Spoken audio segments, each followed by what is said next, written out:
Wa innahu ladzu ilmin lima 'allamnahu walakinna aktsaran nasi la ya'lamun. Sungguhnya Yakub itu adalah pemilik ilmu. Lima 'allamnahu, dengan ilmu yang telah kami ajarkan kepadanya. Jadi Allah mengajarkan ilmu kepada Nabi Yakub alaihissalam. Walakinna aktsaran nasi la ya'lamun, akan tapi kebanyakan orang tidak mengetahuinya. Kemudian di antara sifat Yakub di antara para nabi yang selalu mengingat akhirat.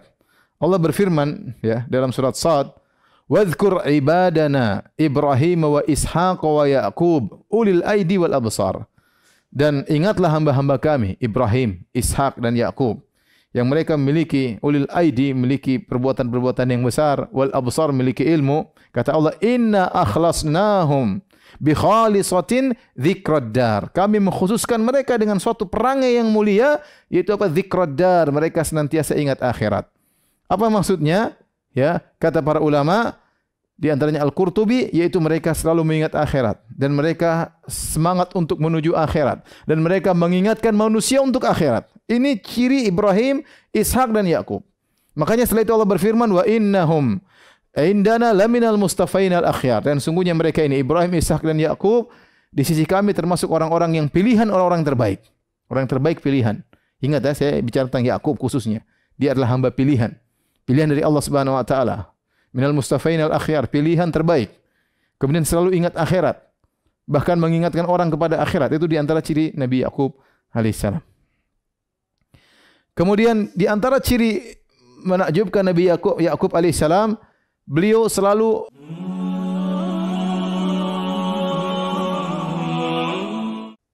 Nabi sallallahu alaihi wasallam dalam Sahih Al-Bukhari pernah memuji Nabi Yusuf alaihissalam beserta nenek moyangnya. Kata Nabi sallallahu alaihi wasallam, "Al-Karim, Ibnul Karim, Ibnul Karim, Ibnul Karim, Yusuf bin Yakub bin Ishaq bin Ibrahim alaihimussalam." Dalam hadis Ibnu Umar. Kata Nabi, yang mulia, putranya yang mulia, putranya yang mulia, putranya yang mulia. Siapakah ini?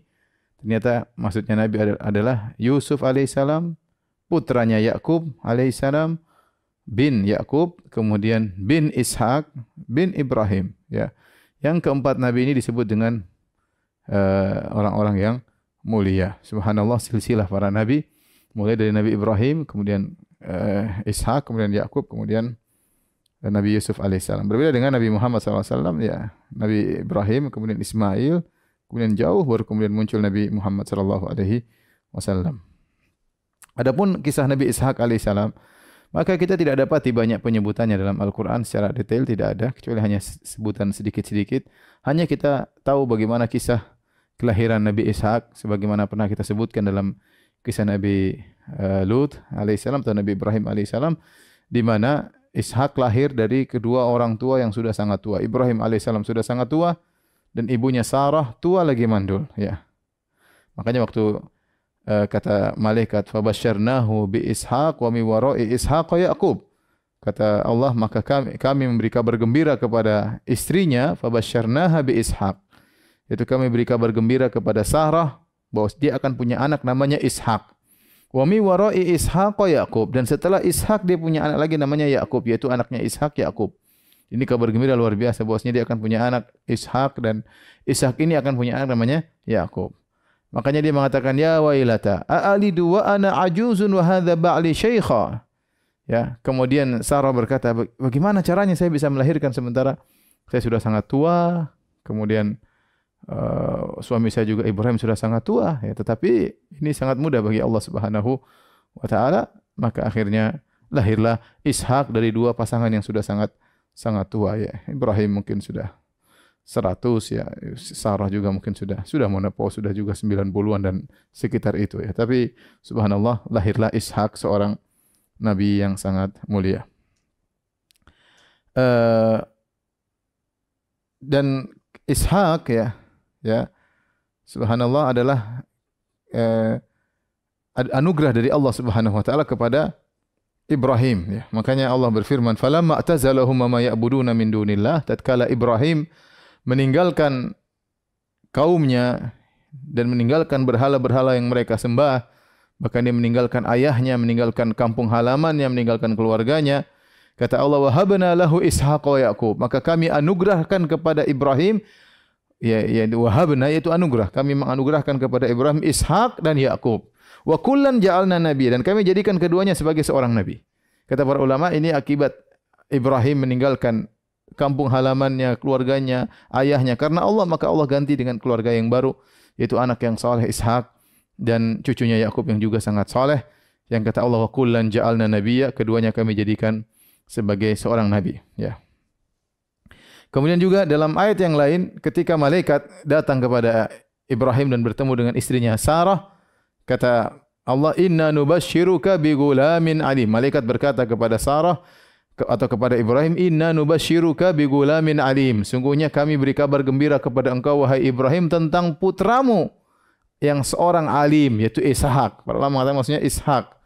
Ya, dalam ayat yang lain, wa basyaruhu bi gulamin alim. Maka para malaikat beri kabar gembira kepada Ibrahim tentang putranya, yaitu Ishak, yang disifati dengan alim, yaitu Ishak memiliki ilmu yang luar biasa, maka dia dikhususkan dengan alim. Kalau Ismail halim, ya, Ismail diberi sifat dengan halim, yaitu penyabar. Kemudian adapun Ishak diberi sifat dengan alim, ya, berarti dia punya keistimewaan dari sisi ilmu. Itulah Nabi Ishak alaihissalam. Kemudian kata Allah Subhanahu wa taala, wa barakna alaihi wa ala Ishaq wa min dzurriyyatihima muhsinun wa zalimun li nafsihi mubin. Kami pun beri keberkahan atas Ibrahim dan juga atas Ishak, dan dari keturunan keduanya ada yang baik dan ada yang buruk, ya. Allah mengabarkan bahwasanya Ibrahim punya anak Ishak. Dari Ishak akan banyak keturunan.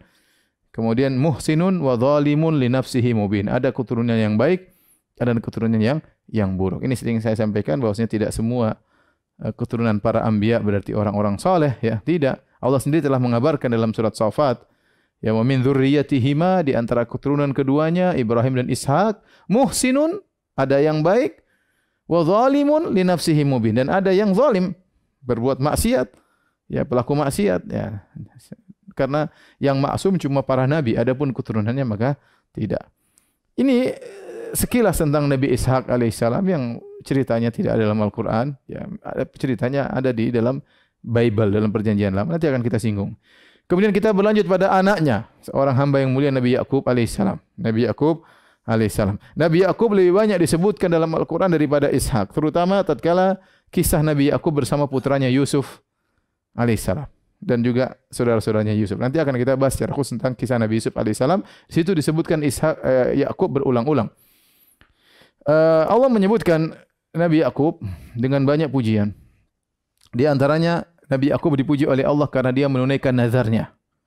Dalam surat Al-Imran ayat 93, Allah berfirman, kullu ta'ami kana halal li bani Israil illa ma harrama Israilu ala nafsihi min qabli an tunazzala at-Taurat. Fa'tu bit-Taurati fatluha in kuntum shadiqin. Kata Allah, seluruh makanan tadinya halal bagi Bani Israel. Seluruh makanan tadinya halal bagi Bani Israel, kecuali makanan yang diharamkan Israel atas dirinya. Israel ini maksudnya Yakub. Israel maksudnya Yakub. Dan Allah menyebutkan Nabi Yakub dengan nama Israel dalam dua ayat. Pertama ayat ini, ya, surat Ali Imran, ya. Kemudian ayat yang kedua dalam surat Maryam, ya, di mana Allah Subhanahu wa taala sebutkan juga dengan nama Israel, ya. Nanti akan kita sebutkan makna dari Israel. Tapi intinya ini adalah Allah Subhanahu wa taala sebutkan bahwasanya Israel di antara kemuliaannya dia menunaikan nazar. Jadi ayat ini turun bagaimana? Kata ahli tafsir di antaranya Syekh Abdurrahman bin Nasir As-Sa'di rahimahullahu taala, bahwasanya orang-orang Yahudi mereka mengingkari Nabi Isa. Orang Yahudi kan pengikut Yakub alaihissalam. Bani Israel itu anak-anaknya Yakub.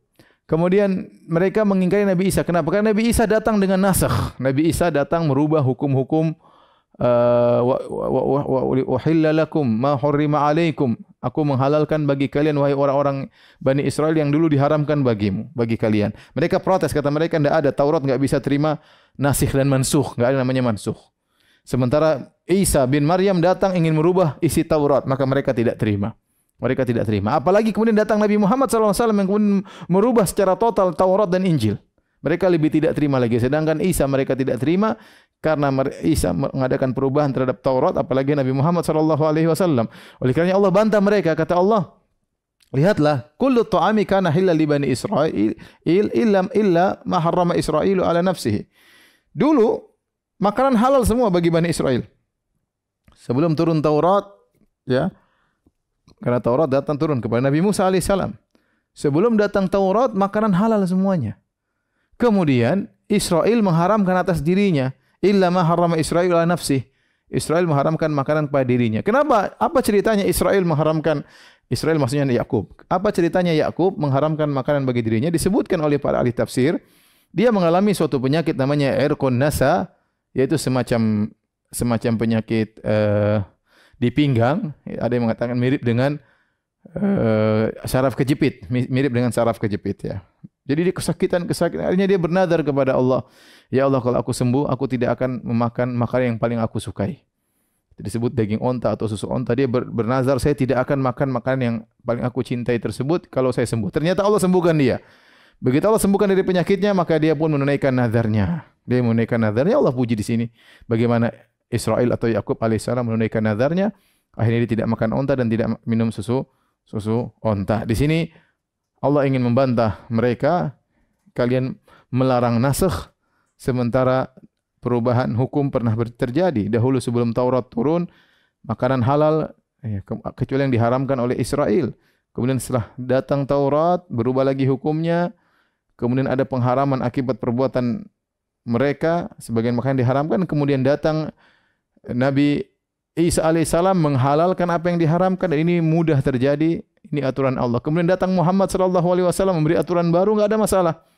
Ini bukan alasan bagi kalian untuk menolak Nabi Muhammad atau menolak Nabi Isa alaihissalam. Kemudian di antara sifat yang Allah sebutkan tentang Nabi Yakub, Allah sebutkan Nabi Yakub adalah orang yang memiliki ilmu. Dalam surat Yusuf kata Allah, "Wa innahu ladzu ilmin lima 'allamnahu walakinna aktsara nasi la ya'lamun." Sungguhnya Yakub itu adalah pemilik ilmu. Lima 'allamnahu, dengan ilmu yang telah kami ajarkan kepadanya. Jadi Allah mengajarkan ilmu kepada Nabi Yakub alaihissalam. Walakinna aktsara nasi la ya'lamun, akan tapi kebanyakan orang tidak mengetahuinya. Kemudian di antara sifat Yakub di antara para nabi yang selalu mengingat akhirat. Allah berfirman, ya, dalam surat Shad, "Wadhkur ibadana Ibrahim wa Ishaq wa Yaqub ulil aidi wal absar." Dan ingatlah hamba-hamba kami Ibrahim, Ishak dan Yaqub yang mereka memiliki ulil aidi, memiliki perbuatan-perbuatan yang besar, wal absar, memiliki ilmu. Kata Allah, "Inna akhlasnahum bi khalisatin dzikrad dar." Kami mengkhususkan mereka dengan suatu perangai yang mulia, yaitu apa? Dzikrad dar, mereka senantiasa ingat akhirat. Apa maksudnya? Ya, kata para ulama, di antaranya Al-Qurtubi, yaitu mereka selalu mengingat akhirat dan mereka semangat untuk menuju akhirat dan mereka mengingatkan manusia untuk akhirat. Ini ciri Ibrahim, Ishak dan Yakub. Makanya setelah itu Allah berfirman, "Wa innahum indana laminal mustafainal akhyar." Dan sungguhnya mereka ini Ibrahim, Ishak dan Yakub di sisi kami termasuk orang-orang yang pilihan, orang-orang terbaik. Orang terbaik pilihan. Ingat ya, saya bicara tentang Yakub khususnya. Dia adalah hamba pilihan. Pilihan dari Allah Subhanahu wa taala. Minal mustafainal akhyar, pilihan terbaik. Kemudian selalu ingat akhirat. Bahkan mengingatkan orang kepada akhirat. Itu di antara ciri Nabi Yakub alaihissalam. Kemudian di antara ciri menakjubkan Nabi Yakub alaihissalam, beliau selalu mengeluhkan kesedihannya kepada Allah dan bersabar dengan ujian. Jadi ini akan kita jelaskan dalam kisah Nabi Yusuf alaihissalam. Namun di antaranya, ya, ketika Yusuf hilang, nanti akan disampaikan dalam kisah Nabi Yusuf. Kemudian putranya juga Binyamin tertahan di Mesir. Maka kata Allah, "Wa tawalla anhum wa qala ya asafa ala Yusuf." Maka dia pun berpaling dari anak-anaknya yang mengabarkan bahwasanya Binyamin tertuduh pencuri, kemudian ditangkap di Mesir. Maka dia pun ingat kepada anaknya Yusuf yang hilang. Wa biyaddat ainahu minal huzni, sampai begitu sedih yang luar biasa, sampai matanya memutih, kata para ulama, hitamnya hilang jadi putih, itu jadi buta. Nabi Yakub jadi buta. Fahuwa kazim, maka dia pun menahan kesedihannya. Qalu tallahi tafta'u tadhkuru Yusuf hatta takuna haradan aw takuna minal halikin. Maka anak-anaknya mencela Yakub. Anak-anaknya mencela Yakub. Anaknya berkata, "Wahai ayahanda, engkau ya mengidap penyakit berat. Selalu ingat Yusuf sampai kau sakit, sampai kau hampir mati." Anak-anaknya mencela dia karena ingat Yusuf terus. Apa kata Yakub? Qala innama ashku bathi wa huzni ila Allah. Sungguhnya aku hanya mengaduhkan, ya, ashku bathi wa huzni. Bath dan huzn hanya kepada Allah. Apa bedanya bath dengan huzn? Jadi kata Nabi Yakub, perhatikan, innama ashku bathi wa huzni ila Allah. Aku hanya mengadukan al-bath dan huzn kepada Allah semata. Aku tidak mengadukan kepada manusia. Makanya dia mengatakan fasabrun jamil. Apa sabrun jamil? Itu kesabaran tanpa memberikan keluhan kepada manusia. Orang sabar. Kalau orang sabar tapi ngeluh kepada manusia itu bukan sabrun jamil. Sabrun jamil itu kesabaran yang kosong dari curhat kepada manusia. Kalau orang dikatakan sabrun jamil, tidak curhat kepada manusia. Itu tingkatan tidak semua orang bisa melakukannya. Nah, Yakub alaihissalam dia mengatakan, innama ashku bathi wa huzni ila Allah. Sungguhnya aku hanya mengadukan bath dan huzn kepada Allah. Apa makna bedanya bath dengan huzn? Ada dua pendapat secara umum di kalangan para ahli tafsir. Sebenarnya ahli tafsir mengatakan al-bath, mereka sepakat al-bath tingkatnya lebih tinggi daripada huzn. Al-bath itu adalah kesedihan yang parah. Tapi mereka memiliki dua pendapat. Pendapat pertama, al-bath, ini pendapat Ibnu Ashir, Thahir Ibnu Ashir dalam kitabnya Tahrir wa Tanwir, maksudnya al-bath adalah kesedihan berkaitan dengan kekhawatiran keburukan. Jadi ketika Yusuf alaihissalam hilang, dibuang oleh kakak-kakaknya, senantiasa Yakub alaihissalam khawatir, bagaimana putraku nanti, gimana dia masih kecil, sekarang nasibnya bagaimana, apakah jadi apa, itu selalu dia pikirkan semenjak Yusuf hilang. Itu namanya al-bath, itu memikirkan kekhawatiran buruk menimpa yang dia sayangi. Adapun huzni, kesedihanku, maksudnya kesedihanku dengan berpisah dari Yusuf. Jadi pada Yakub terkumpulkan dua, al-bath wal huzn. Al-huzn yaitu kesedihan berpisah dari Yusuf yang putranya sangat dia cintai. Kemudian al-bath yaitu kesedihan yang berkaitan dengan kekhawatiran apa yang akan menimpa putraku sementara dia masih kecil, dibuang oleh kakak-kakaknya. Bagaimana nasibnya? Ini selalu dipikirkan oleh Yusuf. Maka dia mengatakan, innama ashku bathi wa huzni ila Allah. Aku hanya mengeluhkan kesedihanku dan kekhawatiranku kepada Yusuf hanya kepada Allah. Aku tidak ngomong sama kalian. Ini pendapat pertama. Pendapat yang kedua, dan ini pendapat banyak ulama, di antaranya disebutkan oleh Asy-Syaukani rahimahullahu taala, al-bath adalah kesedihan, puncak kesedihan. Jadi kalau al-huzn itu kesedihan yang orang bisa tahan. Al-bath dalam bahasa Arab, al-bath itu artinya menyiarkan. Makanya kalau kita nonton TV ada live, tulisannya al-bath al-mubashir. Kalau kita kan live. Kalau dalam TV Arab tulisannya al-bath al-mubashir, itu siaran langsung. Al-bath itu menyiarkan. Bahasa Indonesia artinya al-bath menyiarkan. Tatkala kesedihan sudah memuncak, seorang tidak kuat untuk menahan kesedihan yang sangat parah dan dia ingin menyiarkan, itu namanya al-bath. Oleh karenanya al-bath adalah puncak kesedihan yang seorang tidak kuat untuk menahannya dan harus dia sampaikan ke orang lain. Dan itu maksudnya dia harus curhat. Kalau dia enggak curhat, dia susah. Dia harus curhat. Nah, kesedihan yang sampai pada tingkatan curhat harus dia curhatkan, itu namanya al-bath. Tetapi Yakub alaihissalam, innama ashku bathi wa huzni ila Allah. Aku hanya menyampaikan kesedihanku yang kecil, kesedihanku yang besar, kesedihanku yang merana, semuanya aku hanya keluhkan kepada Allah.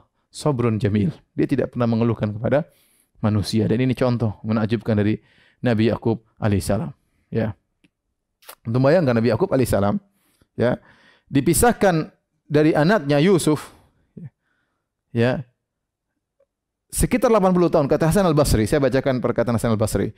Kana mundzu faraka Yusufu Yaquba ila an iltaqaya 80 sanah. Sungguhnya perpisahan antara Yakub dengan putranya Yusuf 80 tahun. 80 tahun berpisah. Lam yufarik fil huznu lam yufarik al-huznu qalbahu. Selama itu kesedihan tidak pernah lepas daripada hatinya. Wa dumu'uhu tajri ala khaddaihi, dan air matanya selalu mengalir di atas dua pipinya. Wa ma ala wajhil ardi abdun ahabba ila Allah min Yaqub. Padahal di atas muka bumi tidak ada hamba yang paling dicintai oleh Allah seperti Yakub. Apa kata Hasan al-Basri? Menakjubkan. Perhatikan ini. Faedah luar biasa. Kata Hasan al-Basri rahimahullah, seorang ulama tabi'in, dia berkata, Yakub alaihissalam adalah orang yang paling dicintai di zamannya. Siapa yang paling cintai? Tidak ada. Ishak sudah meninggal dunia. Yusuf masih kecil, belum jadi nabi yang top waktu itu. Masih kecil, baru Allah akan mengangkat dia menjadi seorang nabi. Yang paling mulia di atas muka bumi tatkala itu adalah Yakub alaihissalam. Tetapi 80 tahun semenjak dia berpisah dari Yusuf selalu menangis, tidak pernah berhenti menangis. Sampai ujungnya terakhir dia buta alaihissalam. Padahal dia adalah orang yang paling dicintai oleh Allah di atas muka bumi ini. Ini dalil bahwasanya kalau Allah mencintai seorang bukan berarti dapat kesenangan terus. Bukan berarti kalau orang disayang sama Allah berarti dia kaya, kemudian dia selalu sehat, dia selalu senang-senang, tidak ada masalah problematika, tidak ada. Bukan begitu, tidak harus demikian. Lihat Yusuf alaihissalam, lihat Yakub alaihissalam, orang yang paling dicintai oleh Allah tapi penderitaannya 80 tahun, tidak berhenti-berhenti. Selalu menangis. Maka maksud saya ini berat, ini teori, tapi ini teori kita berusaha ngerti dulu, entah prakteknya urusan belakangan. Tapi maksud saya, kalau kita terkena musibah, jangan selalu suudzon kepada Allah. Kita enggak tahu. Bisa jadi Anda dikasih musibah karena Allah sayang kepada Anda. Kata Nabi SAW, Inna Allah idha ahabba qawman ibtalahum. Sungguhnya Allah jika mencintai suatu kaum, Allah akan menguji mereka. Oleh karena ini Yakub alaihissalam seorang yang sabar luar biasa. Kemudian di antara sifat mulia Yakub alaihissalam, perhatian dia kepada anak-anaknya. Perhatian luar biasa. Saya akan sebutkan beberapa perhatian. Pertama, sabar dia terhadap anak-anaknya durhaka. Anaknya 12, nanti akan disebut. Anaknya 12 laki-laki durhaka, kurang ajar. Yang tidak kurang ajar cuma Yusuf sama Binyamin. Yang 10 kompak untuk durhaka, ya, menipu bapaknya. Bapaknya Nabi mereka tipu. Nanti akan kita sampaikan dalam kisah Nabi Yusuf alaihissalam. Akhirnya Yusuf dibuang, lemparkan dalam sumur, dijual. Durhaka anak-anak ini. Bayangkan punya anak 10 durhaka semua. Ya. Tapi Nabi Yakub alaihissalam sabar. Yang kedua, Yakub alaihissalam memperingatkan bahaya hasad kepada anak-anaknya. Ini berapa bentuk perhatian Yusuf kepada anaknya. Seperti Yakub memperingatkan bahaya hasad kepada Yusuf. Waktu Yusuf mengatakan ya abati ini ahada asyara kaukaban wa syamsa wal qamara atum li sajidin. Wahai ayahanda, ya. Aku melihat ada 11 bintang, rembulan dan matahari sujud kepadaku. Apa kata Nabi Yakub alaihissalam? La takhsus ru'yaka ala ikhwatika fayakidu laka kaida. Wahai Yusuf, jangan kau ceritakan kepada saudara-saudaramu. Mereka akan buat makar kepadamu. Kenapa? Saudara-saudaramu hasad nanti. Jangan cerita. Jadi dia sayang kepada anaknya, jangan sampai cerita kepada kakak-kakak yang lain, nanti akan hasad. Bahaya hasad. Yang kedua juga ketika akhirnya Nabi Yakub menyuruh anak-anaknya untuk mencari Yusuf alaihissalam. Suruh pergi ke Mesir. Kata Nabi Yakub alaihissalam, ya baniya la tadkhulu min babin wahid wadkhulu min abwabin mutafarriqah. Wahai anak-anakku, kalau kalian nanti pergi masuk ke kota Mesir, jangan kalian masuk satu pintu, berpisah-pisahlah, berpencarlah kalian. Kenapa kata para ulama? Rata-rata ulama mengatakan Yakub alaihissalam khawatir anaknya terkena ain. Kenapa mereka 11 orang, gagah-gagah badannya, kemudian bajunya beda dengan baju orang Mesir, ganteng-ganteng orangnya, akan menjadi pusat perhatian. Maka pisah-pisahlah, satu dari pintu sana, satu dari pintu sini. Dulu di Mesir ada beberapa gerbang untuk masuk. Ya. Ini nasihat kenapa? Agar jangan mereka terkena hasad. Ya. Atau jangan sampai mereka jadi pusat perhatian, kemudian ada para pencuri atau penyamun yang akan merampok mereka. Kemudian Nabi Yakub juga mengajarkan kepada anaknya untuk bertawakal. Setelah Nabi Yakub berkata, la tadkhulu min babin wahid wa dkhulu min abwabin mutafarriqah wa ma ughni ankum minallahi min syai'. Inil hukmu illa lillah. Alaihi tawakkaltu wa alaihi falyatawakkalul mutawakkilun. Perhatikan kata Nabi Yakub, wahai putra-putraku, kalian ingin ketemu pembesar di Mesir. Caranya bagaimana? Masuklah kalian ke Mesir, jangan bareng-bareng satu pintu, pergilah dengan pintu yang berbeda-beda.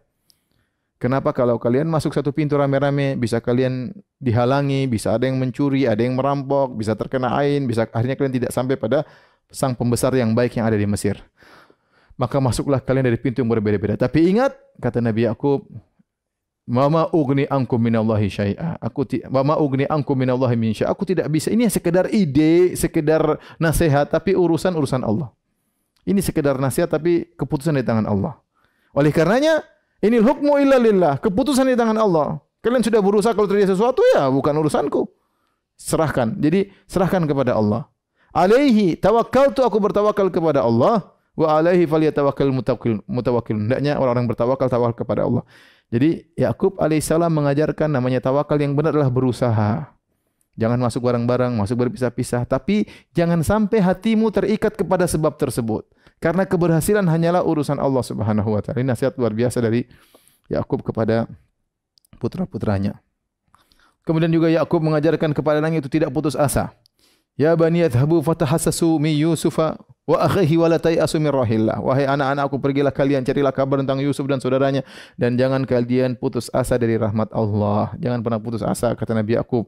Dia saja sudah 80 tahun terpisah dari Yusuf, dia tidak putus asa. Dia berdoa setelah 80 tahun baru Allah kabulkan doanya. Bayangkan, tidak putus asa dengan doa kepada Allah Subhanahu wa taala. Selama masih bernafas, selama masih bisa nyawa di dalam nafas, masih di kerongkongan, berdoa terus, tidak ada putus asa. Dan dia yang mengatakan, wala tayasu mir rohillah, wahai anak-anakku jangan putus asa dari rahmat Allah Subhanahu wa taala. Sementara dia sudah 80 tahun terpisah dari putranya Yusuf alaihissalam. Dan di antara perhatian dia kepada anak-anaknya alaihissalam, dia mewasiatkan tatkala akan meninggal dunia. Kata Allah, am kuntum syuhada idh hadara Ya'qubal maut. Apa kalian hadir tatkala Ya'qub akan meninggal dunia? Idh qala li banihi ma ta'buduna min ba'di. Tatkala dia berwasiat kepada putra-putranya, apa yang kalian sembah setelah aku? Qalu na'budu ilahaka wa ilaha abaika. Maka mereka berkata, kami menyembahmu, menyembah Tuhan bapakmu, ya, Ibrahim, Ismail dan Ishak, ilahan wahidah. Kami akan menyembah ya Tuhan nenek moyangmu, yaitu Tuhan yang esa. Wa nahnu lahu muslimun. Dan kami menyerahkan diri kepada Tuhan tersebut. Inilah kisah Nabi Ya'qub alaihissalam dalam Al-Quran. Dan kebanyakannya disebutkan dalam kisah Nabi Yusuf alaihissalam. Taib. Para pemirsa yang dirahmati Allah Subhanahu wa taala. Saya katakan tadi Ya'qub nama lainnya Israel.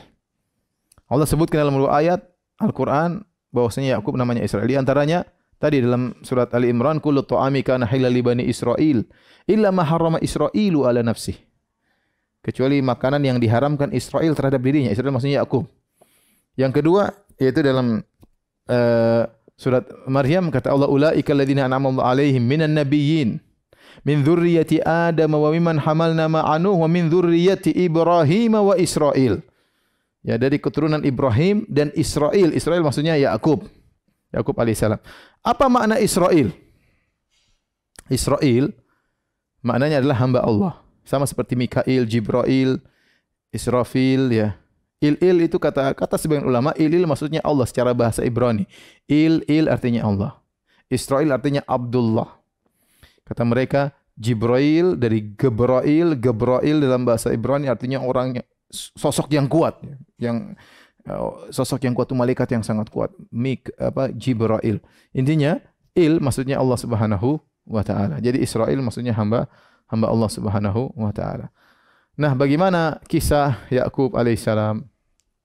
Kita tidak mendapat literatur dalam berita tentang Nabi Ya'qub yang detail dalam literatur Islam. Kita hanya mendapat berita tentang Ya'qub alaihissalam dalam literatur orang-orang ahlul kitab. Oleh karenanya para ulama yang bahas tentang Nabi Ya'qub alaihissalam, mereka menukil dari Israiliyat, dari literatur ahlul kitab. Di antaranya dari Perjanjian Lama. Bahkan cerita tentang Ya'qub dinukil secara total yaitu dinukil dengan nukilan yang panjang oleh Ibnu Katsir rahimahullah dalam kitabnya Qasasul Anbiya. Itu diambil dari Perjanjian Lama. Namun kita tahu ceritanya aneh. Maka pada kesempatan kali ini saya akan menyampaikan tentang kisah Ya'qub alaihissalam menurut Perjanjian Lama. Kita bandingkan dengan bagaimana Ya'qub dalam Islam. Para pemirsa yang dirahmati Allah Subhanahu wa taala. Jadi disebutkan dalam literatur Israiliyat dalam Perjanjian Lama, setelah Nabi Ibrahim dianugerahi oleh Ismail, dianugerahi Ismail dengan pernikahannya dengan Hajar, kemudian Hajar akhirnya mengungsi dibawa ke Mekah, maka setelah itu 14 tahun kemudian atau 13 tahun kemudian lahirlah Ishak. Kemudian Ishak ya menikah dan punya anak dua, namanya Isu atau Al-Is dengan Ya'qub.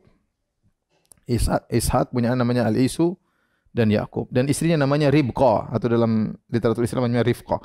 Istri namanya Ribqah. Hingga Isu hobinya berburu dan dia pandai berburu. Adapun Ya'qub sering di rumah membantu ibunya. Oleh karena ibunya sangat sayang kepada Ya'qub. Ingat, ini literatur Perjanjian Lama, bukan hadis yang sahih. Saya ingin menyampaikan dalam Perjanjian Lama, ya. Sehingga tiba saatnya Ishak ingin memberikan keberkatan atau kenabian kepada putranya yang paling sulung, yaitu Isu. Jadi Isu lebih kakak, Ya'qub adiknya. Saya bacakan ceritanya dalam Perjanjian Lama. Ketika Ishak sudah tua dan matanya telah kabur, sehingga ia tidak dapat melihat lagi, dipanggillah Isu, anak sulungnya. Serta ia berkata kepada anaknya, "Anakku." Sahut anaknya, "Ya Bapak." Berkatalah Ishak, "Lihat aku sudah tua. Aku tidak tahu bila hari kematianku, kapan hari kematian. Aku mau mati intinya. Maka sekarang ambillah senjatamu, tabung panahmu dan busurmu, pergilah ke padang dan burulah bagiku seekor binatang. Olahlah bagiku makanan yang enak dari binatang tersebut seperti yang aku sukai. Sesudah itu bawalah kepadaku supaya aku makan, agar aku memberkati engkau sebelum aku mati." Jadi dia merasa dia akan mati, dia suruh anaknya Isu untuk berburu makan makanan enak, dari setelah itu baru dia kasih keberkahan agar Isu menjadi nabi. Rupanya ibunya Ribka mendengarkannya, istrinya Ishak, yaitu ibunya Isu dan ibunya Yakub dengar. Ketika Isu berkata kepada anaknya, Ribka mendengarkannya. Setelah Isu pergi ke padang memburu seekor binatang untuk dibawanya kepada ayahnya, berkatalah Ribka kepada Yakub anaknya. Ribka sayang kepada Yakub si bungsu. "Telah ku dengar ayahmu berkata kepada Isu kakakmu, bawalah bagiku seekor binatang buruan dan olahlah bagiku makanan yang enak supaya ku makan dan supaya aku memberkati engkau di hadapan Tuhan sebelum aku mati. Maka sekarang anakku, dengarkanlah perkataanku, seperti yang kuperintahkan kepadamu. Pergilah ke tempat kambing domba kita. Ambillah dari sana 2 anak kambing yang baik, maka aku akan mengolahnya menjadi makanan yang enak bagi ayahmu seperti yang digemari. Bawalah itu kepada ayahmu supaya dimakannya agar dia memberkati engkau sebelum ia mati." Bismillah. Jadi maksudnya apa? Maksudnya Ribka karena sayang kepada si bungsu Yakub, maka dia ingin menipu bapaknya. Harusnya kenabian turun kepada kakaknya Isu. Tapi akhirnya sudahlah, biar dia lagi sibuk berburu, kita ada kambing di belakang, sudah potong aja. Nanti saya yang masakin, kau yang bawa kepada bapakmu. Akhirnya Yakub berkata kepada ibunya, "Tapi Isu kakak aku adalah seorang yang berbulu badannya. Bagi ya ibunda, gimana aku mau ngaku sebagai Isu kakakku, sementara kakakku badannya berbulu, sedang aku kulit-kulicin, enggak ada bulunya. Mungkin ayahku akan meraba aku nanti, maka dia akan menyangka bahwa aku mempermainkan dia. Dengan demikian aku akan mendatangkan kutuk atas diriku dan bukan berkat." Tapi ibunya berkata kepadanya, "Akulah yang menanggung kutuk itu anakku. Dengarkan saja perkataanku, pergilah ambil kambing-kambing itu." Subhanallah. Ini Ishak Nabi, jadi istrinya Ribka kerjasama dengan putranya Yakub untuk membohongin Ishak. Ishak kebetulan sudah tua, enggak bisa melihat. Lalu akhirnya Yakub mengambil kambing-kambing, kemudian dibawa kepada ibunya, dimasak sesuai dengan masakan kegemaran bapaknya. Setelah itu dia ambil baju Isu, disuruh pakai oleh Yakub. Intinya Yakub menyamar jadi Isu. Kemudian akhirnya supaya badannya kelihatan berbulu, kulit kambing diambil dengan bulunya, dilipatkan di lehernya, di tangannya. Ya, kemudian setelah itu dibawakan kepada bapaknya. Akhirnya Yakub datang. "Wahai bapak," kata Ishak, "wahai anakku, siapakah engkau?" Kata Yakub, "Aku adalah Isu, anak sulungmu. Telah kulakukan seperti apa perintahmu. Bangunlah, duduklah dan makanlah daging buruan masakanku ini agar bapak memberkati aku." Ini semua kedustaan, bayangkan. Yakub bohongin bapaknya. Lalu Ishak berkata kepada anaknya itu, "Lekas juga engkau mendapatkannya anakku. Kau cepat pulang intinya. Karena Tuhan Allahmu membuat aku mencapai tujuanku." Yakub bilang, "Iya, karena Tuhan saya diberkati makanya cepat." Lalu Ishak berkata kepada Yakub, "Datanglah mendekatkan dirimu wahai anakku supaya aku meraba engkau. Apakah engkau ini benar Isu atau bukan?" Maka Yakub mendekati Ishak. Ayahnya dan ayahnya itu pun merabanya serta berkata, "Kalau suaramu suara Yakub, tapi kalau tangannya Isu." Tanganmu buluan tapi suaranya Isu. Padahal pakai kulit kambing. Ishak tidak mengenalnya karena tangannya berbulu seperti tangan Isu, kakaknya. Ishak hendak memberkati dia, tetapi ia masih bertanya, "Benarkah engkau ini Isu?" Yakub bohong lagi. "Iya, iya ayah." Lalu Ishak berkata, "Dekatkanlah makanan itu kepadaku supaya ku makan daging buruan masakan anakku, agar aku memberkati engkau." Jadi didekatkanlah makanan itu kepada ayahnya, lalu ia makan. Intinya akhirnya saya terlalu panjang ini nanti bisa buka perjanjian lama, nanti yang punya Injil silakan buka ya. Intinya dikasih makan, akhirnya diciumlah, dikasih berkat. Engkau akan jadi penguasa, saudara-saudaramu akan tunduk kepadamu dan seterusnya berkat-berkat yang didoakan Ishak kepada Yakub. Akhirnya setelah itu datanglah Isu belakangan, sudah masak, sudah siap, kemudian datang. Dia mengatakan, "Bapak, ini makanan sudah siap." Kata Ishak, "Siapa engkau ini?" "Aku Isu." Ishak kaget, "Loh, tadi siapa yang bawa makanan? Aku telah makan semuanya, sudah selesai, berkat sudah selesai." Akhirnya dia pun nangis. Wah, isu orang menangis ya. Ya, kemudian berkatilah aku juga Bapak, jangan semua si Yakub doang, aku juga. Kata Ishak, ya, adikmu telah datang dengan tipu daya. Aku telah dibohongin oleh Yakub adikmu. Dia telah merampas berkat darimu. Akhirnya, apakah Bapak tidak punya berkat yang lain? Kata Isu. Kata Ishak, sudah enggak ada, selesai, cuma satu berkat. Subhanallah, ini cerita apa? Kitab suci apa dongeng ini? Isu berkata, berkatilah aku juga ya Bapak. Dengan suara keras menangislah Isu. Lalu Ishak ayahnya menjawab, sungguhnya tempat kediamanmu akan jauh dari tanah-tanah gemuk di bumi dan jauh dari embun dari langit di atas. Engkau akan hidup dari pedangmu dan engkau akan menjadi hamba adikmu. Sudah terlanjur, kau akan jadi anak buah adikmu di kemudian hari. Intinya, Isu menaruh dendam kepada Yakub karena berkat yang telah diberikan oleh ayahnya kepadanya. Ia berkata kepada dirinya, hari-hari berkabung karena kematian ayahku. Itu tidak akan lama lagi. Pada waktu itulah Yakub, adikku akan kubunuh. Ishak berdendam. Apa? Bukan Ishak, Isu. Pokoknya kalau bapak Ishak sudah meninggal, bapakku Ishak meninggal, akan kubunuh si Yakub. Akhirnya Ribka mendengar putra sulungnya ingin bunuh adiknya Yakub. Maka dia panggil Yakub, ibunya Ribka. Dia berkata, Isu kakakmu bermaksud membalas dendam membunuh engkau. Jadi sekarang anakku, dengarkanlah perkataanku, pergilah. Bersiaplah engkau dan larilah kepada Laban. Laban itu saudaraku, yaitu omnya, pamannya. Ke Haran di negeri Syam. Dan tinggallah padanya beberapa waktu lamanya sampai kegeraman dan kemarahan kakakmu itu surut daripadamu. Dan ia lupa apa yang telah engkau perbuat kepadanya. Kemudian aku akan menyuruh orang menyebut engkau dari situ. Mengapa aku akan kehilangan kamu berdua pada satu hari juga. Akhirnya inilah ceritanya. Kata ibunya, udah Yakub kamu segera pergi. Maka pergilah Yakub. Ini cerita. Subhanallah. Dibingungkan oleh para pendeta. Mereka gimana nafsirkan cerita ini? Bagaimana kenabian dirampas dengan kelicikan, kebohongan? Pertama, perhatikan. Pertama, cerita ini menuduh Ribka, istrinya Nabi, kurang ajar. Bayangkan bohongin suaminya. Bohongin kerjasama dengan putranya Yakub. Kemudian menjelaskan Yakub tukang bohong. Bayangkan bohongin bapaknya. Bagaimana tukang bohong jadi Nabi? Yakub kok bisa jadi Nabi? Bohongin bapaknya untuk merebut keberkatan dari Isu, dari kakaknya. Kemudian apakah kenabian adalah keturunan yang berhak Ishak kasih sana kasih sini? Kemudian kalau Ishak bisa ditipu, bagaimana Allah mau tertipu? Bukankah keberkatan dari Allah? Allah kan tahu ini Yakub bohongin, masa mau dikabulkan doanya Ishak? Ini kayak cerita Yunani atau cerita apa? Bagaimana cerita seperti ini? Ya. Kemudian bagaimana mungkin setelah itu Yakub masih didoakan lagi oleh Ishak? Iya, setelah itu Ishak sudah tahu Yakub bohongin, dia masih didoakan lagi sama Ishak. Ya, ini aneh. Ini intinya mencela Yakub, dikatakan pembohong, padahal ini nenek moyang mereka Yakub. Kemudian mencela ibunya juga tukang bohong, Ribka. Kemudian mencela Ishak, masa Ishak sudah tahu anaknya bohong masih didoain lagi. Kemudian mencela Allah, bagaimana ya Ishak berdoa kemudian dikabulkan oleh Allah padahal dia sedang ditipu oleh Yakub. Ini tidak ada dalam Al-Quran seperti ini. Baik, kita lanjutkan versi mereka. Akhirnya Yakub pergi ke Haran, ketemu dengan pamannya Laban. Di sana ternyata pamannya Laban punya anak dua, namanya Lia dan Rahel. Rahel cantik bungsu, Lia kurang cantik. Akhirnya si Yakub alaihissalam, ini dalam cerita mereka, tertarik sama Rahel. Kemudian dia bilang sama omnya, Om, saya ingin nikah sama anak Om Rahel. Nah, begini aja, kalau kau mau nikah, kau kerja sama saya 7 tahun.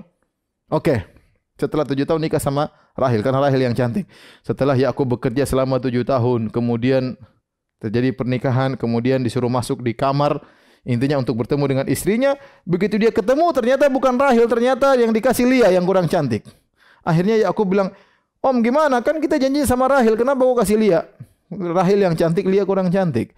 Apa kata omnya? Tidak, dalam adat kita enggak benar kalau adik nikah dulu sebelum kakak. Sudah kakaknya dulu. Kamu kerja lagi 7 tahun lagi supaya kamu dapat Rahel. Akhirnya Yakub kerja lagi selama 7 tahun untuk mendapat Rahel. Akhirnya dia nikahi kakak beradik. Ini menurut mereka ini dulu boleh menikah Lea dan Rahel. Akhirnya Lea punya budak namanya Zilfa. Ya. Adapun Rahel punya budak namanya Bilha. Ketika menikah ternyata Lia punya anak. Akhirnya Rahel pun cemburu.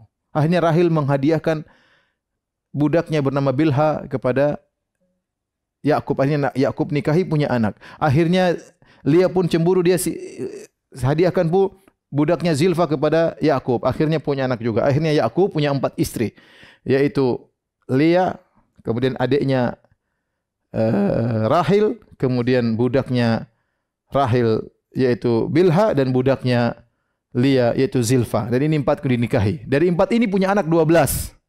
12 anak ini disebut dengan Banu Israel. Adapun Rahil, inilah ibunya Binyamin dan Binyamin dan Yusuf. Rahil ini ibunya Binyamin dan Yusuf. Adapun 3 yang lain punya anak 10. 10 sisanya dari 3 ibu tersebut. Saya bacakan ini dalam Perjanjian Lama, bisa dilihat dalam kitab Kejadian 35 ayat 23 sampai 27. Dari istri pertamanya Lia lahirlah anak bernama Ruben, Simon, Lawi, Yahuda,